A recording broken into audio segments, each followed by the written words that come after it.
Meron pong eksena dito sa impeachment proceedings diyan sa Kamara. Grabe ano, etong si Marcoleta. Bobo rin pala 'tong gagong ito. Balita ngayon yung revelasyon netong si Madriaga na kuno ay um, wala talaga. All odds talaga etong si Sara Duterte. Kaya pala, ang daming tataka kung paano naging lawyer nga eto si Sara Duterte. Yung pala, gumamit ng impluwensya, kaya ayun, nakapasa. Ayun, umayos ang grado sa law school. Pero ang hindi ko makakalimutan doon, yung sinasabi na itong si Ramil Madriaga na madalas ay violente at rude sa iba pang estudyante etong si Sara Duterte. Ayan. Ito naman, dito sa eksenang ito, yun nga, pumapel etong si Marcoleta, etong batang Marcoleta. Pero halatang halata, na olats ka rin, nagbabasa ka na nga lang. 'Di ba?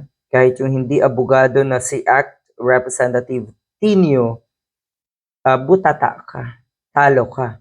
At ang napansin nga ng mga kababayan natin, eto, gustong tabihan, gustong tumabi sa upuan ni Ramil Madriaga, pero mukhang hindi naman nakatalaga sa kanya yon, yung katabing upuan na yon.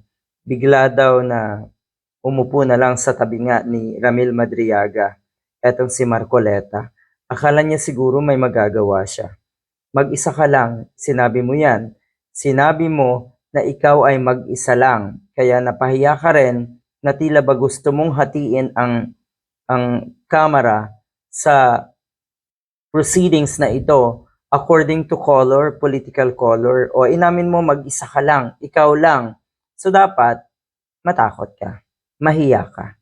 Dahil ang naging problema dito or ang naging katawa-tawa dito, gusto mong tabihan si Ramil Madriaga, natural lamang isipin ng mga tao, may pinaplano ka, may binabala ka, dahil kahit kailan, wala namang kayong plano na ikabubuti ng isang proseso, kundi madalas ay kaguluhan at away ang gusto nyo. So yan yung plano mo. Hindi ka nangilag na alam mo na mag-isa ka lang, gunggong ka, buti na lang inilipat agad si Madriaga sa ibang upuan.